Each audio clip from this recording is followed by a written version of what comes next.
Will Delegate Assembly please come to order? Captain, can you lead us in the pledge? Morning, morning.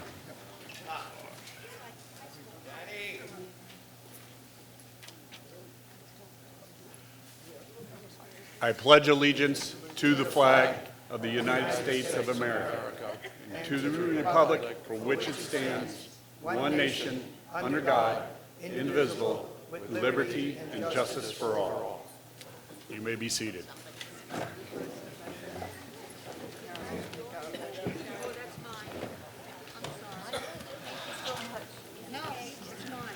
Before we get a law enforcement report, I'd like that we keep in mind the 4 people that were just killed in that school in Georgia, the two teenagers and the 2 teachers.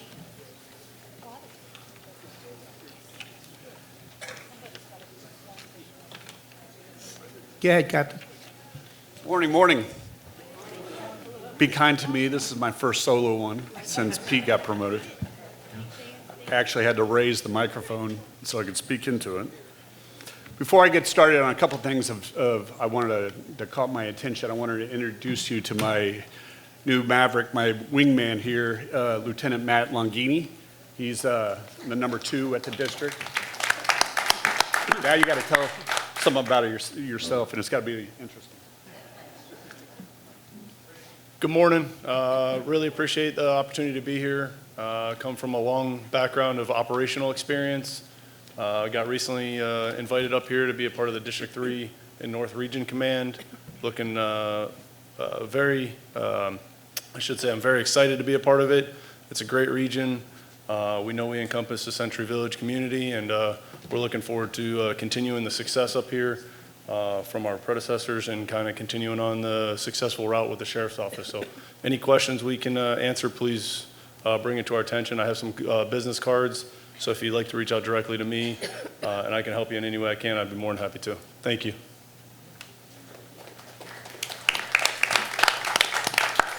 All right, so it was a pretty good month, knock on wood. Numbers, no significant spikes. A bulk of the calls were actually what we call Signal 84's welfare checks, which is good to have. And the reason why that's important, that tends to be a lot of the neighbors calling on neighbors if they haven't seen them for a while, or, just missed them at coffee and those kind of things. I want you to know that if it's not usually the neighbors calling, it's the family members from out of state.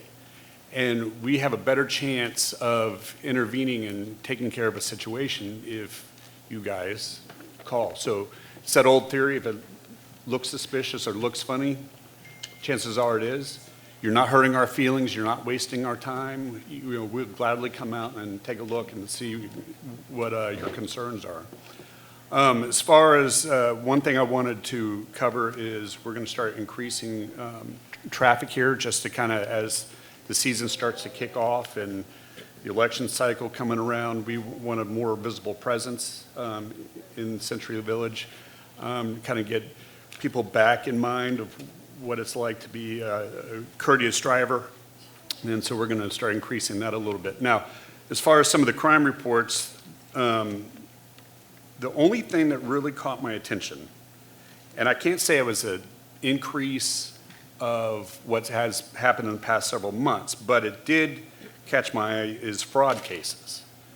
So typically what happens is calls will come in, whether there's someone, like one case where they were told that they had to close a bank account, and in that particular case, they handed over $13,000, right?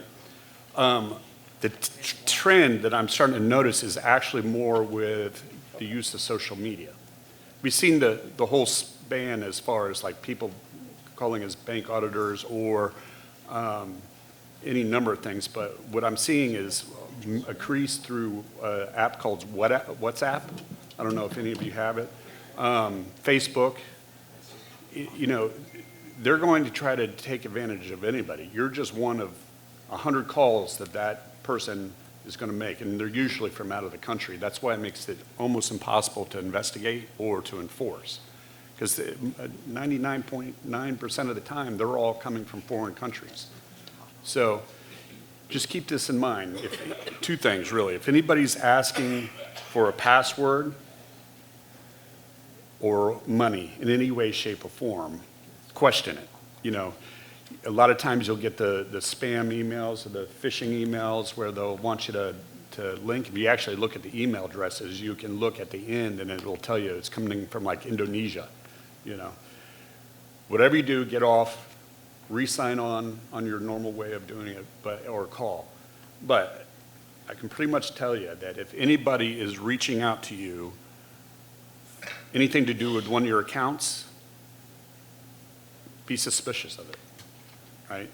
So you might as well nip at it because, like I said, they're very difficult to overcome and very difficult to get your money back. With that covers everything I have. Huh?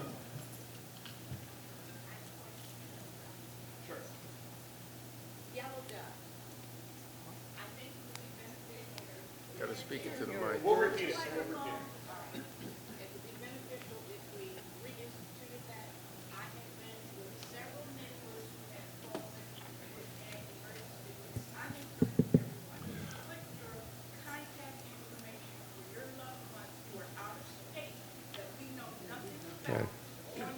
Talking about yellow dot.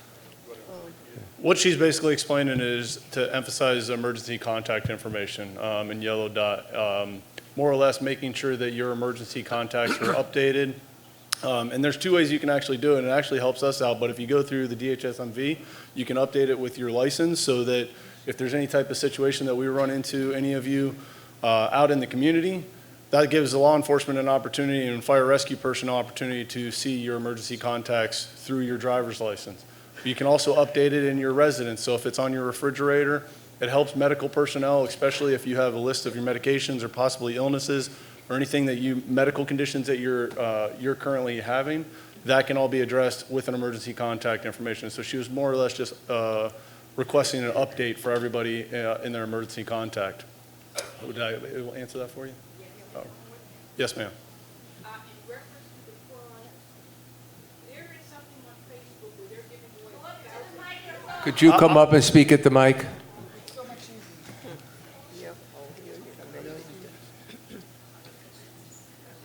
Good morning. On Facebook, they're advertising in different places this gorgeous set of cookware. That cookware runs between $800 and $1,000, and you can get it for $10 just for shipping. Paula Deen is advertising it. Now Oprah is advertising. Now, I know a good thing when I see it, so I tried it. Needless to say, I paid my $10, and I did not get my cookware. So my credit card company refunded my money back, but it is a scam. Of course it is. No, you're not. Go ahead, Les. Yeah, during the past month, I've seen two cars coming north on Haverhill. One in the middle lane, which is a straight lane, took a left-hand turn against the red light arrow. The other did go in the right lane and took a left-hand turn against the red light arrow. Could we get a camera put up there to watch these things?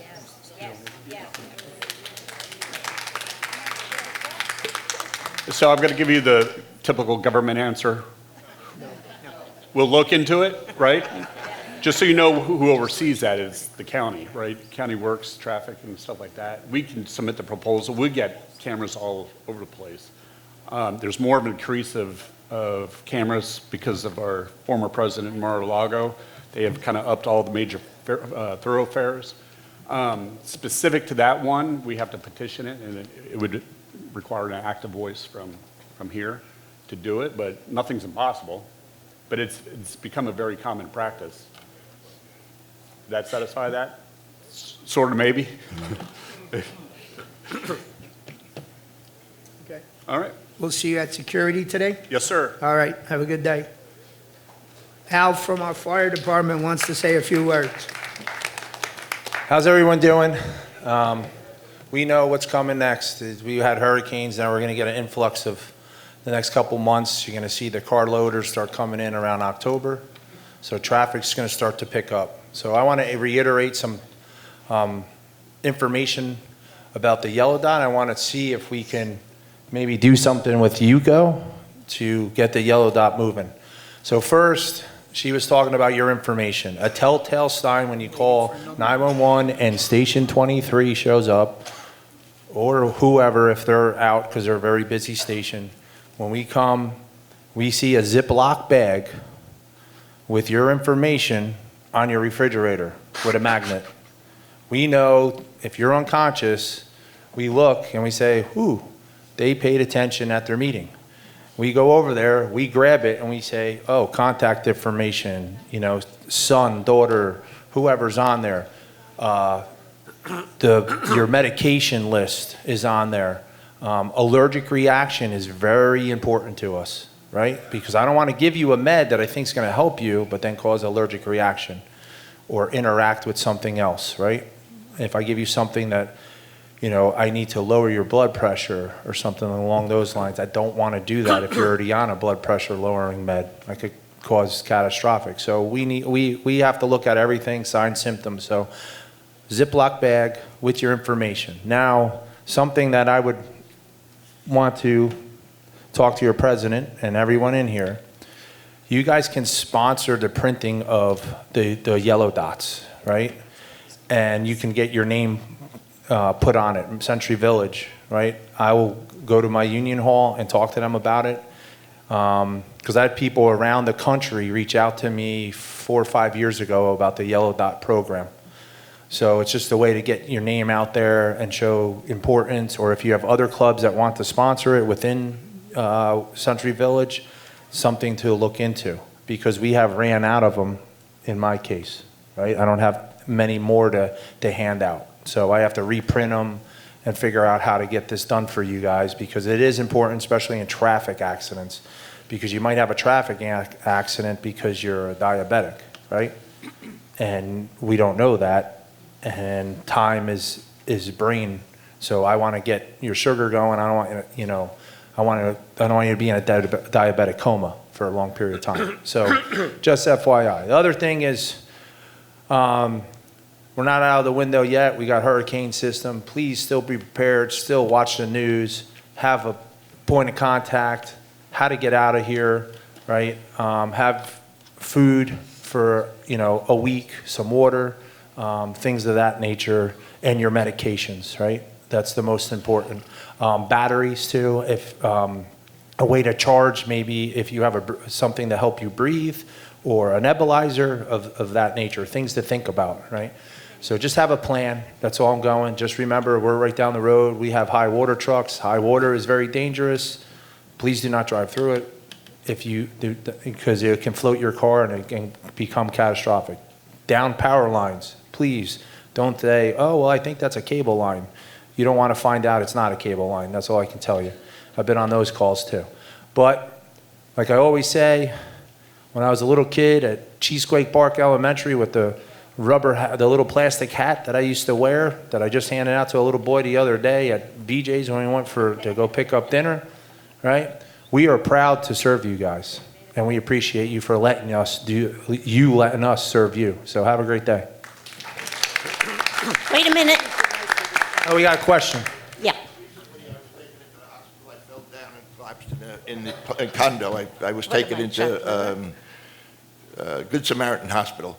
And when they diagnosed me and stuff, it was a lack of oxygen and so forth, and my blood pressure had gone way down. Okay, I have a guy smoking next door to me. They tell me that the smoke coming in is taking the oxygen away from my apartment and so forth, and yet I approach people, ask them to do it, and you guys and the county have told me to go to the board, go to people, and nothing. What happened? So I'm going to follow the sheriff's. Yep, so I got the sheriff's answer, right? You're going to have to go through your board. Just some ideas, right? Not saying it'll help or won't help, but you can get a air filtration system that stands alone in your apartment. That might help. I'd look into that. I'd research it, see if maybe your doctors or insurance could cover that. Just ideas. But I definitely go to them and let them know, because it might be a maintenance thing that his smoke should not be entering your apartment. So there could be I did a little construction in my life. Okay, so that's someone you have to talk to them and follow through with them. But on that note, anyone have any other questions? I got a question up top. Yay. I wanted to say one thing about the yellow dot. I have it, I use it. It's a form you fill out and you keep in your glove box, and then you have a yellow dot sticker that goes on your car. That tells the first responders to look in your glove box, because all the information's in there. So it's a great program. Well, thank you for that, and I was going to leave, but I got to add on to that. A lot of people get nervous about their information. Yeah, I We're know. not asking for important information like your social security number. Just name, right? I don't even know if date of birth is on there. I'd have to look at it again. But just medical information that we need to know as first responders if you cannot communicate with us. So, any other questions? Thank you. All right, I'll be in touch with you.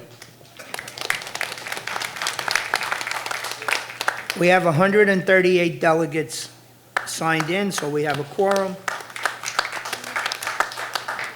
I know everybody read the minutes. I'll entertain a motion in a second.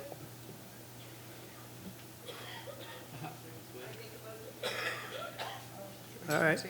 Motion made by Joyce and seconded by Sandy Levine. Okay. Are there any corrections to the minutes as presented? Over here, Yes, Sandy? Sandy. I want to know, in unfinished business, where you have that the community can't have holiday lights because the cost is a driver. We have spotlights along the palm trees at each entrance. Why aren't they lit up? There's nothing to do with the minutes, approval of the minutes. Sandy, my question to you, is this a correction you wish to make to the minutes? Because that's what we're doing right now. Well, it's on the minutes. Right. So do you wish to make, as a delegate, do you wish to propose a alteration to the minutes, a change? If it has to, Okay, then you have to make the motion, Sandy. okay. I make a motion that the delegates should vote to see if we want to have. Sandy, No. I'm sorry, it's not a motion to change the minutes. This is strictly, we're looking at the minutes, and if there's anything in there that's inaccurate or incorrect, that's your opportunity to say that. Are you going to leave it up to the delegates to vote? He doesn't understand. I'm not sure where you're headed. I'm sorry, Sandy, we're in minutes, so is there a change you wish to make to last month's minutes? From the last meeting, Correct. it was brought up. Yes. Okay. Are the minutes I accurate? make a motion. All right, go ahead, Sandy, I'm sorry. I'm making a motion that if it's not too much of a cost, that let the delegates vote to see if we're going to light up those trees. You got the spotlights in place. Okay, Sandy, why don't you bring that up under new business? Would you, You want to, okay. all right, that makes more sense, because we're asking you, you want to make a correction on the minutes. You're not want to correct the minutes, you want to make your own motion. So put it Okay. under new business. This way, you'll have your answer.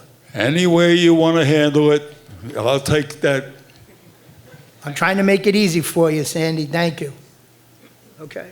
Are there any corrections to the minutes?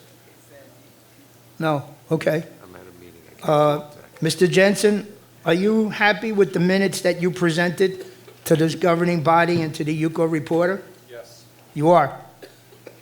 Okay. Didn't you leave out a whole statement that you made under your report? Possibly. I don't do word for word. I just do a summary. You stood up and, you presented a whole list of items, and then you made a statement that people were signing signature, could sign signatures in room C. I don't see that in your report. Okay, I can add Was that it- if you'd like me to. Well, your minutes should be accurate, not, it looks like you're picking and choosing what you want to put in the minutes.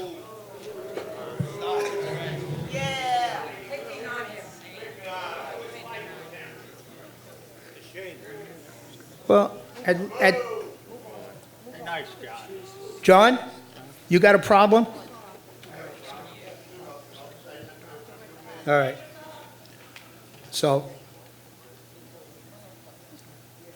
right. The minutes will be corrected and we'll vote on them next month. Thank you. Now we're going to go on to regular business. Treasurer's report. All right. Thank you all for coming. 138 in September is great. You'll see attached to the agenda today, most of your package was kept to financial matters. And we're trying to do this early this year. In July and in August, we had two different open house, or town hall rather, meetings, and they were wonderful. We had great participation. We've had lots and lots of comments. People have come into the office. So I've really spent the last couple of months working on what I would refer to as a zero-based budget. In other words, we're looking very carefully at everything that's spent. We're looking at everything that's been going on and the contracts that we do administer and making sure that this budget, as we put it together, we can stand behind it and we know exactly what's in here. And the good news is that we only have, between WPRF cooperating with us, we are not going to be raising your total monthly fees by $5. The UCO budget is going up by about $7, and the WPRF budget is going to actually have a decrease unless something happens in the next year. I'm sorry, the next month. So I think that's a very good story that we and WPRF got together and we really dug in, because the most important thing that we want to talk to you about is the fact that the rules have changed about reserves. We're going to have a reserve study done this coming year. We're going to look at reserves much more carefully in the coming year. There's some other things that we're going to be digging our heels in. So we are absolutely going to maintain the village the way it is being maintained today. We're going to provide the services that we do provide, and hopefully we're all going to have a great next year, 2025, and your reserves hopefully are the uppermost in your mind as you go, because I know that there's only about 20-some buildings that are under the new law currently, and their reserves have to increase substantially. I understand down in Pembroke Pines, they're going up in the order of $300 to $500 a month. People are selling their property because they can't afford it. It's going to come to the 2 stories. Eventually, you're going to be required by the government to look at your reserves and to put money away sufficient to do things like the $100,000 concrete jobs that you see going on around the village. If you see one, you're going to see another and another. We're all, subject to the same weather and the same elements, and we're the same age. So it's coming. So please, as you start going into this coming budget season in your associations, please talk to your boards about making sure that your reserves account for that concrete work or that roof that hasn't been replaced. So, that's my message with, yes, we did a lot of work to keep your coupon down, but not because you shouldn't be contributing more to the building itself. We're trying to sort of point everybody that way. But that's what I have for today. The budget will actually be voted on next month. The bylaws state that I have to present it to you in the October meeting. I have 10 days before that to get it to you, so I'm giving you 30 days. This is the budget that you have here that I'm going to be going to the Finance Committee, the officers and the executive committee for approvals prior to next month's meeting. So if you have any questions over the next couple of weeks, please feel free, come into the office, I'll sit down with you, we'll talk about it, because it's not the final budget. That will be a month from now. And that's it. That's my report for today. Joanne, Thank you, Joanne. thank you. You're doing a great job. I just want to bring up that I know the delegates are going to be voting October 4th, I believe it is, right? That's also Rosh Hashanah, so I don't know how many people will not be here to vote, but that's, pardon me? Okay, I just wanted to bring it up. I didn't know. Jerry? Just to correct you, that is Rosh Hashanah. It starts the night before.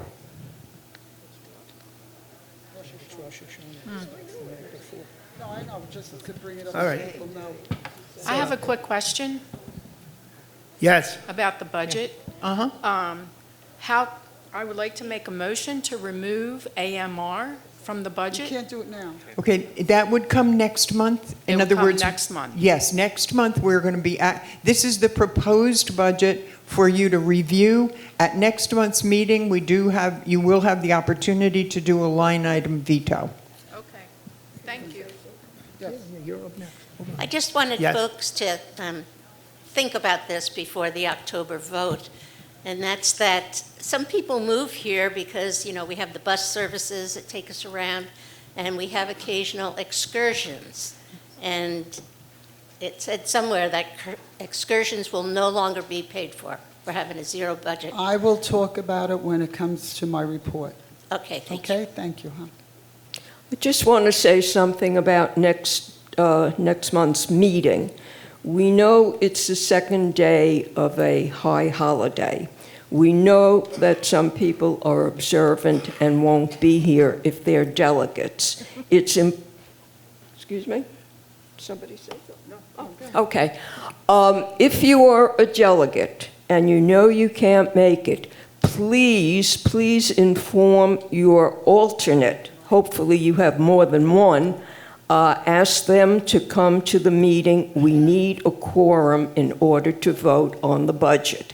If we don't vote on it, I do believe that the previous year's budget is in effect. Is that correct, Joanne? Yes, that is correct. Okay. It will go back to this year's budget. It's important that you get out here. So please, if you know you cannot attend, let someone else in your association who is an alternate come to next month's meeting. Stay on.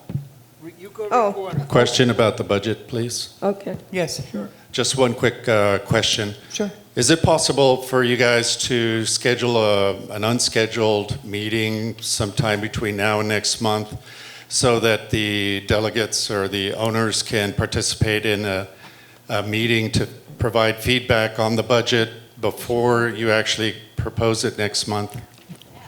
Okay. Because a lot of people aren't familiar with the budget. They would like to review the budget at home and then come into some kind of a forum where they can provide their feedback to you guys so that you can finalize it before the actual meeting next month. Okay.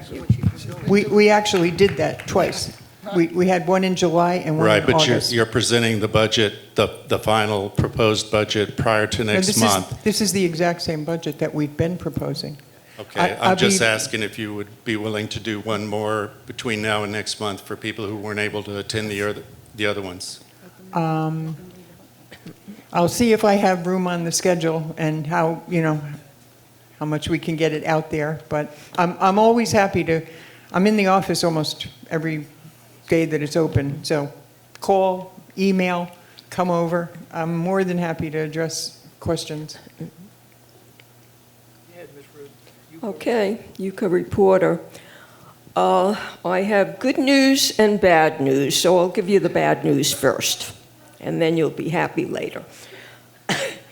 If you read the restaurant review, you will see there's a conflict between the restaurant being reviewed and what actually was reviewed.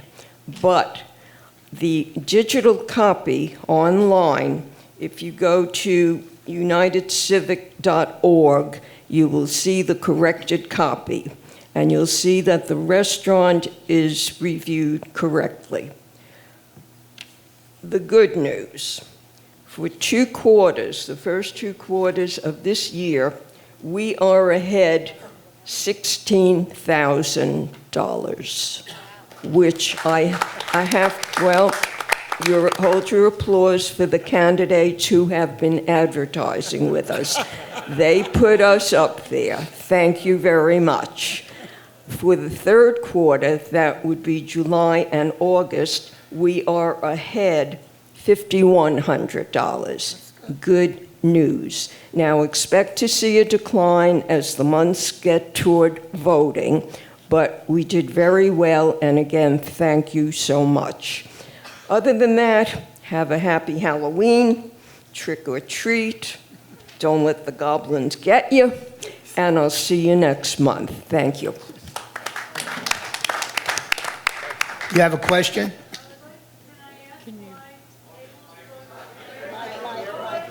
Can I ask why cable's going up $300,000 on the budget? Good morning. Yes, the cable contract has built-in raises every year, and that's what it is reflected in the budget.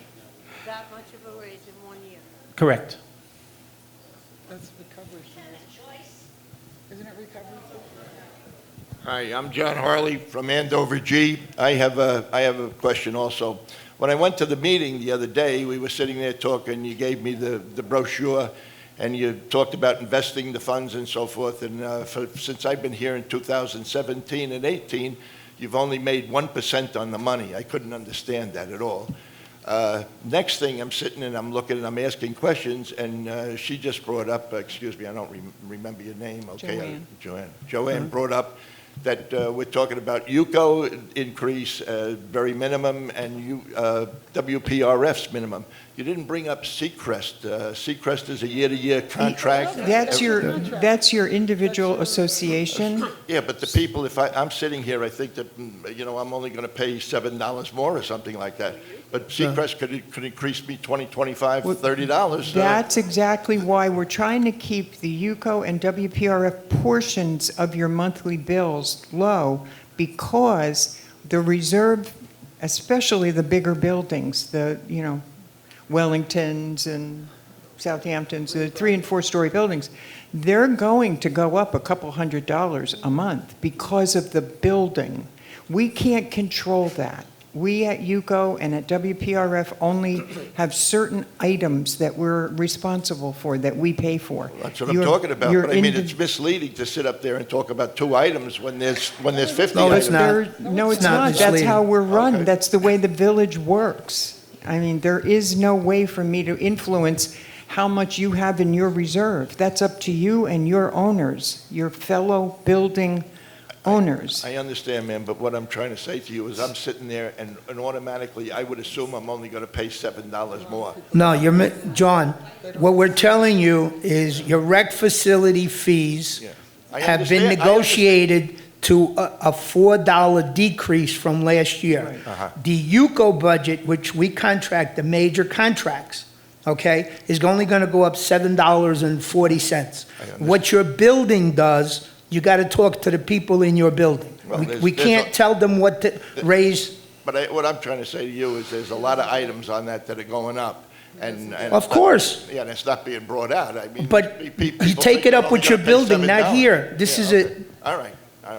This is UCO and WPRF. If you have a question with that, if it's to your building, you need to address your building. I also have a question about the 1% on $13 million. You said at the meeting All right.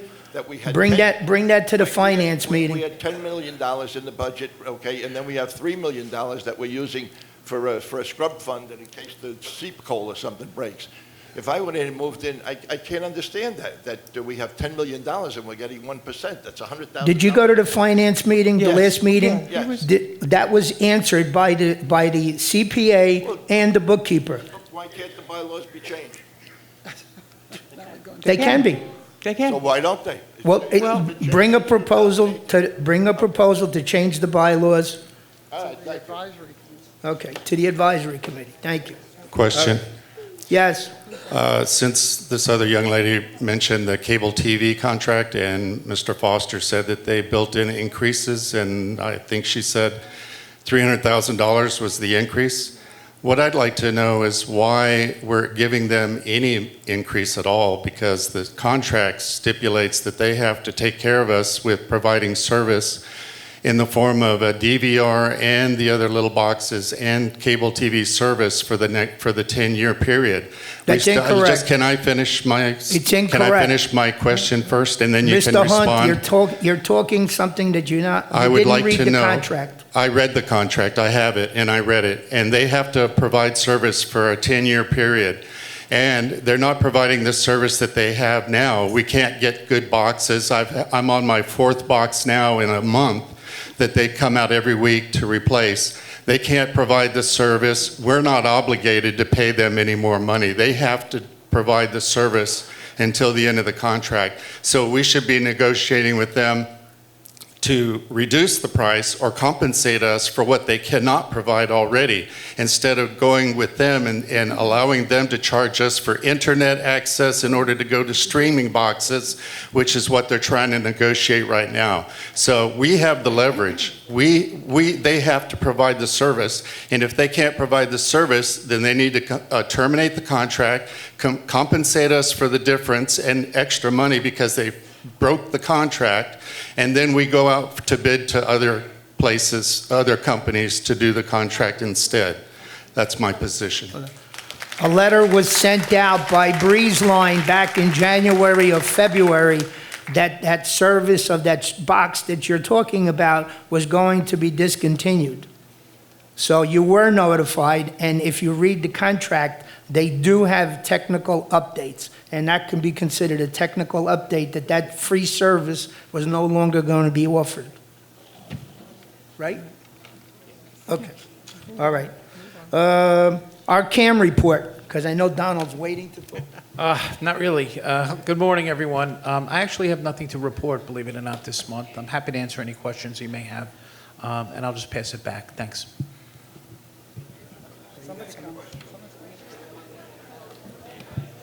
Well, I knew there would be. Good morning, Olga. Okay. In your column in the UCO Reporter, you said that in 2017 you discovered that many years ago a long stretch of underground irrigation pipe had been buried at the former CV golf course. Correct. This line of irrigation pipe serves the Gulf's Edge, Kingswood, and Greenbrier sections. Now that the Reflection Bay project has begun, UCO officers made a decision to move forward with the project to move these pipes, which we now must pay for, I assume. My question is, when UCO negotiated with Reflection Bay, you knew about these irrigation pipes. Did you raise the issue at the time in order to make Reflection Bay pay for this cost? Olga, I had no part in the negotiations with our neighbors, Reflection Bay, but you and I have a long history here in Century Village, so I think you might remember some of the details here. Back in 2006, if you remember, Mr. Lowenstein signed a contract with the water company to take reclaimed water. As part of that agreement in 2006, all of the wells in the 3 sections and Plymouth that you mentioned were shut down. So water had to be brought to those sections other than from the wells. And a decision was made back then. And if you remember, it was a previous CAM, Pat Blunk, and our maintenance chair at the time was Mr. Bumelo, if you remember Sal Bumelo. Decision was made to put it just on the other side of the property line. There wasn't even a fence then, to tell you the truth. When it was brought to my attention in 2017, it was pretty clear that at some point we'd have to relocate that pipe at our own expense. But since nothing was going on at the golf course, we had the Green Bananas argument. Let's just wait and see what happens. So we did. 7 years later, now we have to move the pipe. It's just that simple. Is there any possibility that we can get Reflection Bay to pay for this Also, do you have any idea of what this thing would cost approximately? Answer to question one is, we could ask. I don't think it'll get us anywhere, but it never hurts to ask.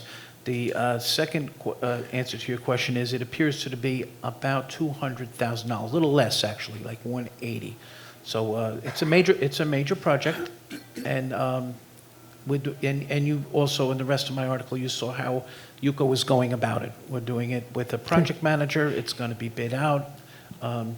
But yes, absolutely. We knew this day was coming. Thank you. You're welcome.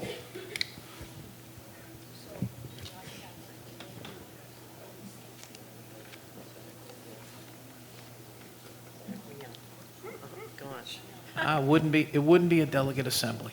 Good morning. Good morning. Here we go. In the reporter. I'm ready for you. You're ready? All right. Okay. I got about 5 or 6 phone calls from snowbirds and people in Somerset area. Why are we removing the flagpole at Somerset Pool? A decision was made by the joint UCO WPRF Operations Committee. It was a close vote. And I was not at the meeting, Marianne, so I wasn't in on the discussion of why. Yeah, that's kind of a really, really bad move. Really bad. First of all, people here, we're all under stress for some reason or another. And then to say you're removing the American flag from a pool is not a good look. I was at that meeting, Donald was not. But it's on WPRF property, and you should address WPRF. Let Eva know that whatever decision was made, you're not happy with it. No, we're not. And if it comes down to who wants to take care of it, the people in Somerset area have all voted, we'll take care of it. We'll take the money out of our pocket. I just want you to know that Donald offered our security people to go and lower the flag and raise the flag every day. Well, you don't It was have done to- before the vote was taken. It does have a light there that does shine on it at night, so that's not an issue. But that's a We have a lot of veterans here, I'm sure. I have family members who have made the ultimate sacrifice for this country. Okay, I understand. To take down the flag is not a good look. Well, Not a good we look. agree. We agree. UCO has offered to maintain it, but it's on WPRF property. You need to talk to Eva and address your concerns. I will, and I will all let you know what Eva had to say about our American flag. And believe me, we're going to hold her accountable. No. They don't know. It's a different thing. Hi again, I'm John Harley from Andover G. Last meeting, you guys were giving out, what does not require a permit to do construction work in the buildings, okay? On your list, there is only 9 items that do not require a permit. There are 28 items on here that require a permit. The difference between the condo and residual property or residential property is completely different. I have gone, now you're shaking your head, what the hell do you give this out for? When I've come to you, you told me in the office you gave me a copy of this. Okay, anyway, I've been to the building department several times. I've confronted things, and by the way, on this, I have an issue with you guys on a flagpole, okay, of which I'm bringing up, and I have pictures. I'll show you right now. I have whole pictures of flagpoles all over the community on residential property with no permits and stuff, and I'm filing for everything. Okay. Anyway, in this, we have here, right here, you have. Hold on, let me get my glasses so I can see it. We have here site plan review permits. Flagpole is right in the site plan permit on yours. What do you know, Donnie? And it says here that all you do is go. What are you laughing about, man? You busted my balls so bad because you know why? You know why you did? You know why you did, Don? Because I asked about the 1% at the meeting, and then all of a sudden when I asked you about putting it on a truck to bring it in, you went crazy. You then called Southampton B and got them excited. You then called my people and so forth. So anyway, I have filed, you got the letter, I filed for a lawsuit and so forth. I'm going to bring up several things. Okay, all of the stuff, I'm meeting Monday morning with the people from my lawyer and the people from I'm trying to think of what the hell, up north in Florida. But anyway, we'll get this resolved, okay? And you'll get a letter from my attorney next week. I'll give it a quick. All right, guys, that was a lot to unpack, so I'll do my best. Well, let me ask you a question. Why don't you put this out right? You know what? I confronted. John, let me ask you. When I was on the board, I want to bring this up. When I was on the board, I used this with a woman, okay, that was in 162, and she kept on coming to telling me it's legal, it's legal, it's legal. You know what, Don? I went into the apartment, and the cabinets and so forth, the electric work was not, the cabinets were replaced, the electric work was not. She's running 15 amp wire, old wire in the building and so forth. That's not permissible. You know what happens? If the building goes on fire, our insurance company doesn't cover it. Okay, so again, guys, a lot to unpack. I'll be as quick as I can to respond to Mr. Harley's comments. First, this is about another flagpole. Mr. Harley has decided that he would like a flagpole in back of his building in Andover G. He brought his request to the board. The board has decided they do not want a flagpole. John, if you interrupt, me, you'll lose the mic. John, have a seat. John, why don't you have a seat, John? All right? Let's be fair now. The board has denied his request. He was informed by his board. He was informed by his manager. His board and his manager contacted me and said, please don't let any flagpoles come onto the property, because that's kind of my part in it. Well, a flagpole showed up, and it's sitting in their backyard right now. The problem is that this is a addition to common element. This would require a membership vote. Depending on their documents, it can be anywhere but 50% up to 100%. And I don't know their documents. Mr. Harley decided to go ahead and bring the flagpole and pay for it. He's going to pay for it himself, and so on and so forth. But what it boils down here is no permits have been applied for as yet. The board has not approved the flagpole at that building. The manager made it very clear and sent a violation letter to Mr. Harley that he should not erect the flagpole, and that's where the flagpole will sit for now. All right, so that's all we have really to say about this. This is more of a condominium administration issue. Could I respond to that? Of course you can, John. Okay.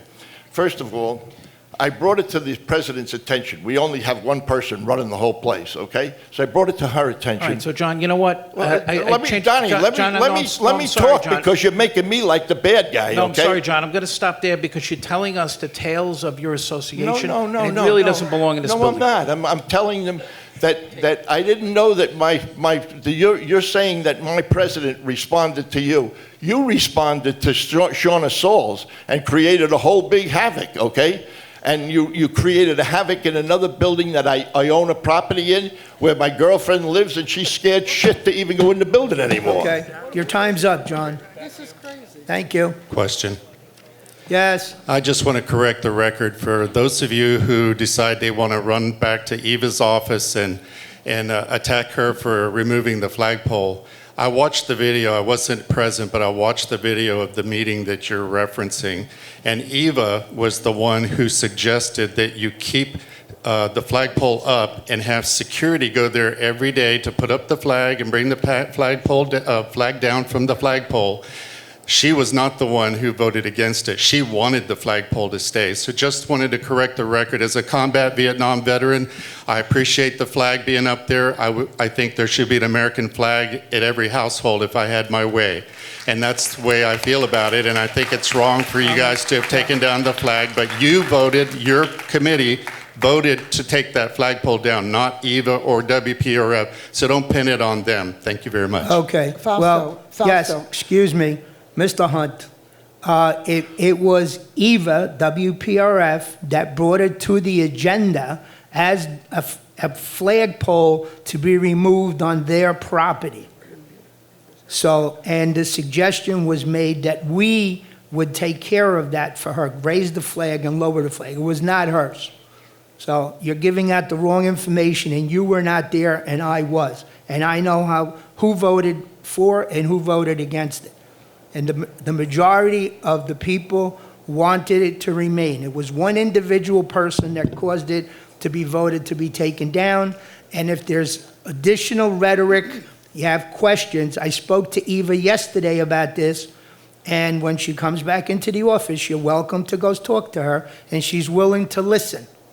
Fausto. Okay? Yes. Fausto. Wasn't it said, excuse me, wasn't it said at that meeting, did she not say that that was not, no one asked permission to put it up, someone from the building put it up? They don't know that.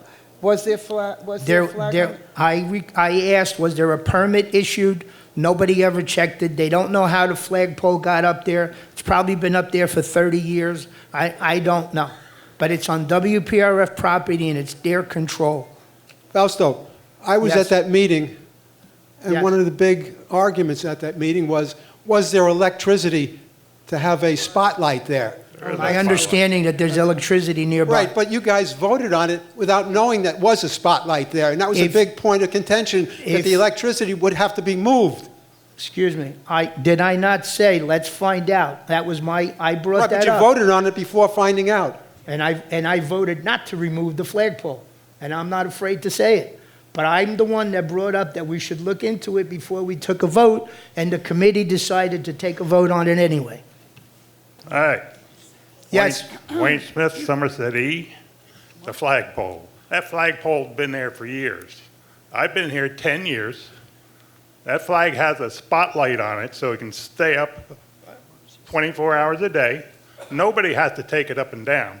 The flag's been replaced several times since I've been here by Eva, no problem. This time supposedly it fell down and she decided not to put it back up. Now, why would you remove the flagpole? If you got a problem, you don't want to put the flag up, say something. And we've already agreed at Somerset, we'll buy a flag. It's no big deal. 35 bucks a year, we all have them. As far as flag poles, we put them all on our light poles. It's no big deal. But I can't comprehend why you would take down an American flag. I agree with you 100%. And the issue, the way it was presented from WPRS point of view, that it's the only pool that has a flag. And she didn't know how it got there, how long it had been there. It doesn't matter. I agree with, listen, we agree with you. We're not disagreeing with you. We've done everything we can to keep it up. Voice your opinion and have it put back on the agenda for this month and show up day of the meeting, the operations meeting. Come there in full force, wave the American flag, whatever you have to do. You guys, there's a lot of people here that think that we want this done. It was put on the agenda by WPRF, and her excuse, it's the only pool with the American flag. Okay. So I would make a suggestion that you vote on putting an American flag at every pool. That's my feeling. Good. Yes, Patricia. Okay. Hello. All right. Hello. Yes, sir. Okay, how you doing? Fernando Piedras from Hastings. Just a quick question. Do we agree that it has to be only our American flag, or you can put any flag there?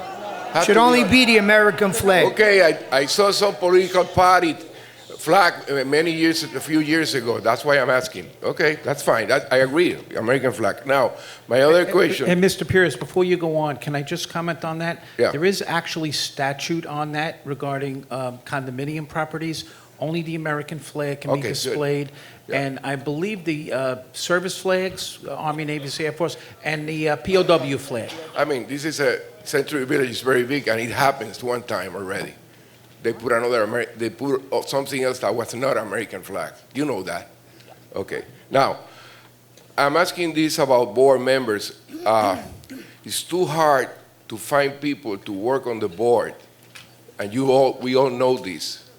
And I want to know why, if there is an explanation, why the COA, you need a board member to come here when usually the association used to sign and approve and discuss if we're going to renew a rental. Now what you have to assign a board member, so sometimes here either one member on the building or none. So why are you giving more work to a board? If you have 4 rentals, That means that a board member have to come here 5 times to bring that. When we approve it and we know the rental, the rentals have been here for years. I'm just asking you, what was the reason? I'm going to tell you why. Because the system was abused. Yeah, but The system was abused. That's all I could tell you. You'll come in the office, I'll sit down with you, and I'll be glad to but spend an hour. sometimes we make decision about maybe how many people abuse it. Maybe the minority abuse for what? That's a subjective answer. I'll give you an example. 3 weeks ago, somebody showed up at the ID office with a certificate that was made out in February of 2024 to renew a lease that was up September 1st. Now, WPRF says that there has to be within 30 days. But somebody filled it out. And guess what? No board members were here. So it was done before the board members. And that form is governed by WPRF. We have to follow, it's their form, okay? And we're going to abide by what they want. Well, by the way, we can go directly to WPRF. We don't have to go to UCO. Yes. Right, you can go to WPRF. It doesn't say it here. It says to go to UCO here. I understand. In the beginning, Fernando, in the beginning, we were doing it all. And then I spoke to Eva because we wanted to make it easy on everybody. Okay. So now and she agreed to do it over there. But you've got to, don't send a renter. Okay. And that we have board members that are doing that. They're sending a renter without a lease, without anything, say the president sent me here that was the way I used to do it. And I'm not the secretary, I'm the treasurer, I'm helping. But what I'm saying is, can you reconsider that we sometimes make decisions because someone make a complaint or 2 or 3 cases that make, they try to do a scam or whatever. And then you apply decisions to affect everybody. I'm just telling you, reconsider. You put too much work to board members. That's my point. You can solve that. Use your management company. That's what we're recommending. Right. Yes, Mr. Hunt. Yes, I would like to give you an alternate idea on your process for the COAs. First of all, you guys don't have the ability or the right or the authority to interfere in board members' activities. So if a board is doing something incorrectly, such as not providing the proper COA or proper signatures or what have you, and they take that COA to the to WPRF to get it, to get it taken care of, the WPRF is perfectly capable of telling that person to go back to their board, and their board should make the correction. It should have nothing to do with you whatsoever. So there's no reason for that to happen. The board takes care of their own issues, and that's what they should be doing. And this has never happened. I've been here for 17 years, and this is a new rule that you created. As a matter of fact, by the way, Eva didn't even know about this rule that you guys presented and started because she told me herself that you didn't include her on the discussions, and she went to a meeting to your place after the fact, and that's why she said, well, you guys aren't even open but 3 hours a day, so people can't come to your place and get the COA done. So she volunteered to have you go to her place to help out. But it was not her idea, and she was not included on the discussions, and you have no business interfering in board activities. That's in your bylaws. Read your bylaws. Thank you very much. Mr. Hunt, Fausto has asked me to respond to your comment. I would advise you to take a close look at the contract that exists between your association and UCO, Section 4, subsection D, that regards investigations. You'll find that anything we do is based on that contract, which I believe I sent to you, Mr. Hunt. Thank you. Okay, well, let me respond to that then. First of all, if you look at your bylaws say that you are not to interfere in the activities of a board or an association. And then later on in the committee section, where it says that you establish a committee, the section in the committee says that if you are requested to do an investigation, then you are obligated to complete that investigation for that association. So you don't have the right to do investigations. You have the obligation to do the investigations if requested by an association. And then you go back to the first section, it says you don't interfere with board activities. That gives the associations the ability to make the choice of who does their investigations. So thank you very much for that. Actually, the ID belongs to WPRF, and we have to follow whatever they tell us. Okay. Right on the back of it.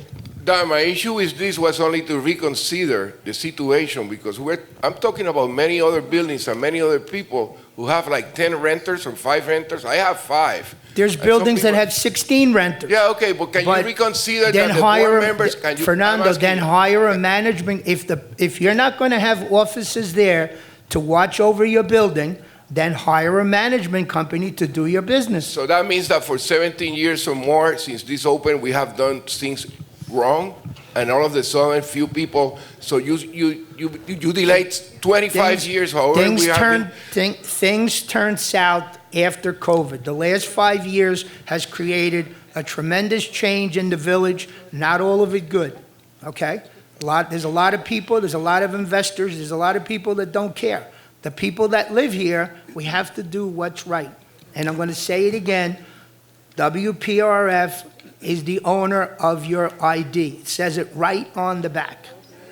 Don, the only thing I want to raise up is these people who are rentals, they have been investigators already. They have been here for years. So, Okay. So what, that's what I'm saying. Okay, I've been here for years. And I want to talk about the human injustice. Board members are corrupted. Associations do what they want to do. They choose who they like. If they don't like you, they make it difficult for you to get rid of you. So I'm here today to make it be known the truth matters. And there are a lot of board members who should not be even on the board. They're not even worthy. They didn't even go to school. They're not even educated. They're not even experienced. And they're going to tell people what to do, how to live, and destroy their lives. I've been through emotional terrorism, mental illness, because of board members who think they are better than other people. Okay? So there need to be solutions, new rules, and benefits for everybody. Because this is diversity in Century Village. Okay? So I got real news. Board members need to be investigated. Thank you. Thank you. Okay. Yes, I am. There's a lot of people here. David Boaz. Young lady up here. What? Oh, jeez. Hi, I'm Peggy Osborne, and I'm from Chatham A. And I want to comment on his comment about the rental thing. So WPRF is now helping the situation. But one thing that I feel that needs to definitely be addressed, does WPRF know of the forms that were circulating when COVID happened, that people were filling everything out on their own? Their forms. Yeah, exactly. So we are now back into doing business properly. Yes. And I was told, because I had an issue at my building and I had a discussion with him about it, and he said, I don't know where the person got the form, but yes, they're still being circulated. People can, fill them out themselves.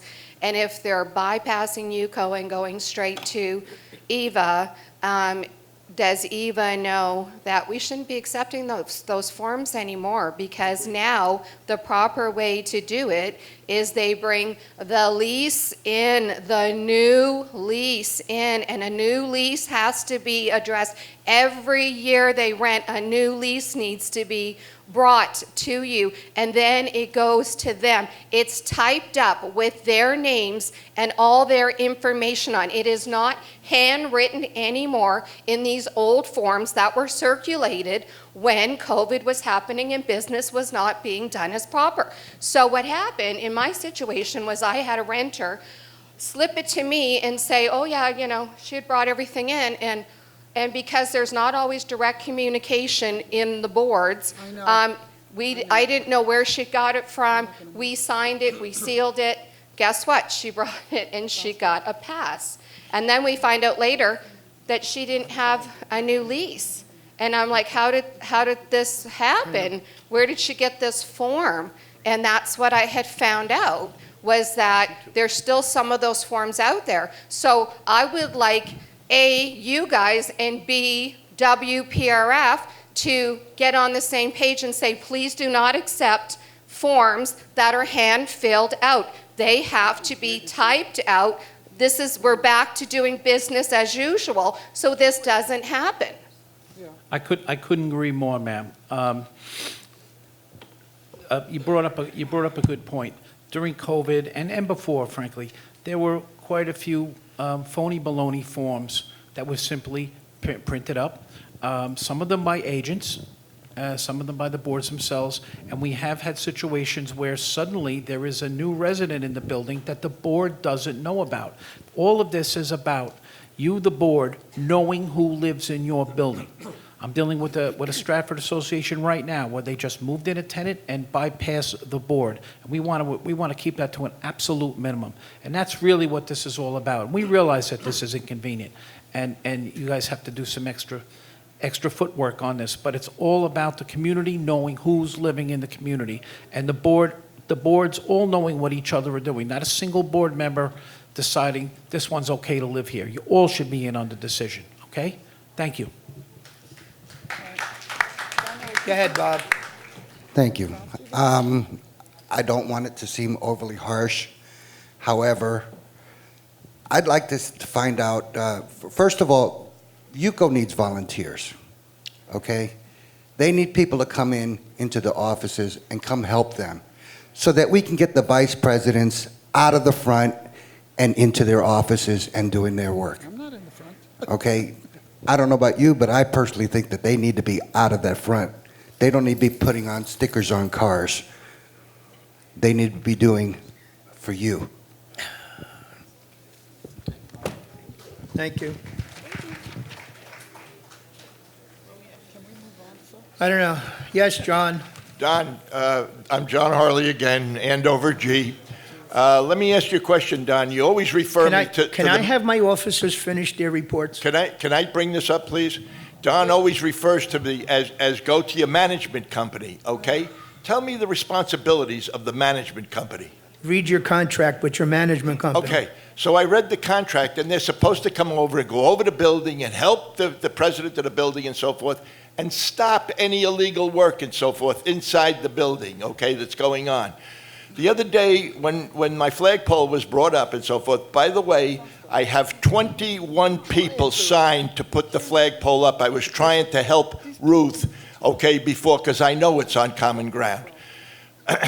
Shauna came over and saw me and suggested to me, John, let Ruth bring it up at the September meeting, okay?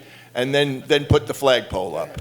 So now everybody's crazy. John, I'm so sorry. I'm going to cut you off here. Once again, Well, you're into condominium administration issues that don't belong at the community meeting. You have to talk to your own board, own manager. I just want to say something to you. What he was talking about, the guy in the back of the room, okay?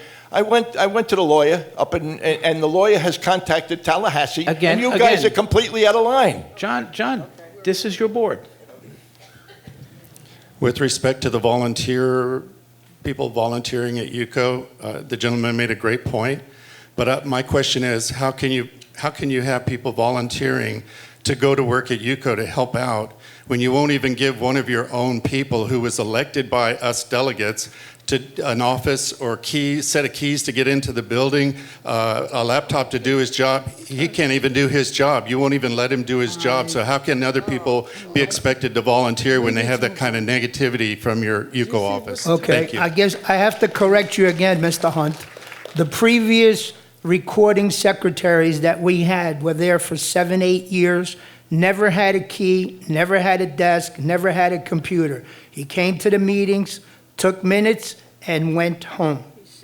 So, and if you have any questions, by all means, he's sitting over here, you could ask him. Standing. So, no, well, you, But John is sitting right there. John never had a key. The only time he got a key is when he became a head of cert. So please, before you make a statement, make sure you're well prepared to cover yourself. Now, what else you got? I think we need to move on. Look at the time. Yes, I want to move on. We're never going to be able to open the. Yes. Can I follow up on that? Come on, Fausto. It's On not. Lee? No, we need to move on. You know What building are you from and what position do you have on the board? I'm not on the board. I just want to make a comment. And I got a question. I read an art, and again, I'm not a lawyer, I'm not an attorney, but I know how to read documents. Are you a unit owner, sir? No, I'm not. Okay. I'm not a Well- unit owner. Okay. Okay, Well, so- I'm going to save you, I'm going to I have an ask you to article please go here. to the good of the order. This is for delegates and owners of the association, so I can continue with business. See, Thank this you. is the problem. See what John was talking about? I was with John when that whole thing went on, and you called up his other building, and this is what goes on. You won't let me read this article here from Wednesday? I said you can bring it up to the good of the order. I didn't say you couldn't read it. Go ahead, Okay, Wayne. real quick, I'm an owner, I'm a board member, and I just wanted to address something real fast for Fausto and Kelly. This rift with you guys has got to end, because it's not good for the board, and it's not good for us. Wayne, thank you, but it's a one-sided. Okay, let's move on. David, could we please? Thank you.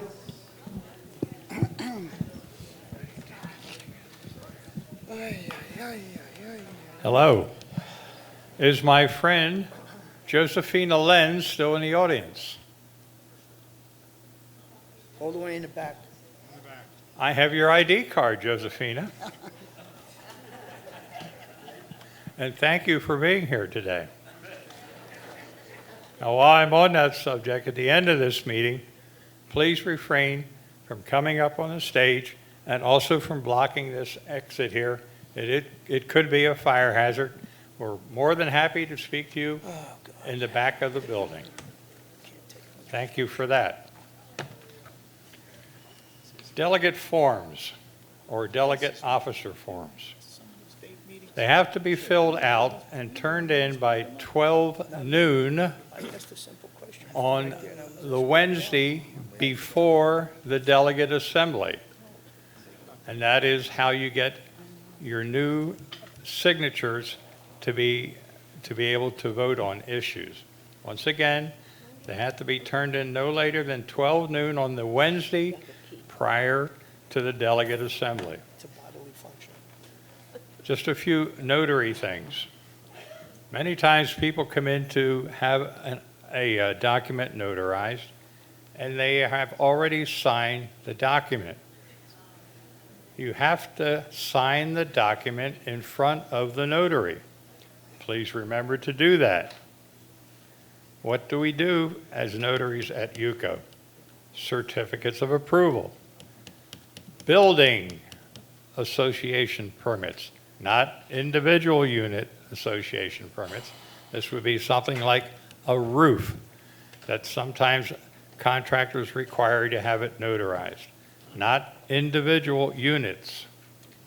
We do not do title transfers. We don't do deed transfers, and we do not do power of attorney forms. We just do simple notary work that involves particular things here at Century Village only. And that's all that I have. Fausto, thank you. Thank you. Jerry, you're up. Okay. I'll try to make this quick as I possibly can. If you got the UCO report of this month, which I hope you did, please read Mark Friedman's articles on the new condo laws that have taken effect July 1st. There has to be transparency. You cannot deny an owner to have a copy or to look at your financial statements, which I already have 4 or 5 people come into my office, and the president does not want to give me a copy. He can't find the copy. He doesn't know what happened to it. You are responsible, and you must give that or copies of minutes what is requested by an owner. The only thing I would say is if you give the person a copy, make sure he signs that he has received it, because somebody came in and said, 4 times the same person came to me for the same thing, which doesn't make any sense at all. So have something written that he signs for, that he has received it from you. We're now in September. By December 31st, all 3 or 4 story buildings must have their structural integrity report done and their structural reserve study done. I could tell you that, as I mentioned to people the other day, if your building is going to be hit with a big increase in maintenance, now is the time to let your owners know. And I'll speak personally for my building, where we're looking at anywhere from $165 to $250 increase in maintenance. I've sent a letter out to all my owners letting them know this is what you might have to budget for come January 1. I think it's more proper that they know now than when you tell them December 31st. The Corporate Transparency Act, which is also supposed to be done by the end of this year, I've been given to understand that Seacrest will help you do it for a fee. I believe it's $150. But that's something you should think about. And again, that form has to be submitted by the 31st of December. Your documents. Once again, you are governed by your documents, whether they're 1999, 2004, 2010, or 2020. Those are the documents that you have to abide by. They have to be recorded. Any amendments, any additions to those documents all have to be recorded to be considered legal. Illegal construction. We are very, very on top of this. If you see something, say something. Let Donald know that you suspect something is happening in an apartment which is not kosher. You need to have somebody, you need to let us know, or specifically Donald know, there's renovation or construction, there's no permits, there's nothing. We need to see that, we have to have that stopped. And again, so you see something or hear something, you say something. I don't think so. And also, in the UCO reporter that just came out, there is a form that I asked to be put in about association versus unit owner responsibility. People have come and have asked us, what is the condo association responsible for? What is the owner responsible for? Well, I know you can't see it from here, but if you come into the UCO office or you look in the UCO reporter, this basically tells you what the condo association has to pay for and what the unit owner has to pay for. There is one of the new things that came out, by the way, which I just wanted to make everybody aware of, is that you have to have fully funded reserves, especially when it comes to the structural, all structural items in your budget must be fully funded. Now, somebody asked me, what are structural items? Roof, the structure in concrete, fire protection, plumbing, electrical, painting, windows and doors belonging to the association. There's a whole new set of rules about that, and I would strongly urge you to contact your property managers who will be very, very specific on what you need to do and how it has to be done. Okay. Very quickly also, with regard to meeting notices, you know we're going to have 4, mandated by the new law, 4 membership meetings during the year. And the membership meetings have to have a 48-hour notice. If you're having a special assessment meeting, if you need to assess, that has to be a 14-day notice. The same thing with a budget meeting. That also should be a 14-day notice. 2 more items quickly. One of the residents here brought up about emergency contact. I would also suggest, aside from the yellow dot, perhaps the association board or president or vice president would make an ICE form, which is in case of an emergency form, and have the names of people that should be listed, who to contact, and keep it in a folder in the condo office or in by one of the association officers. People have been coming into the office with regard their barcodes. And many people come in and their registration has not been renewed. Just to advise you that Publix now has kiosks. I believe there's one on Village Road that you could go to. You could get your registration renewed within 5 minutes, come back and get your barcode. And one final thing, for those of you who are celebrating Rosh Hashanah, Jewish New Year, I want to wish everybody a happy, healthy, and good year. Thank you, Jerry. Stuart, you're up.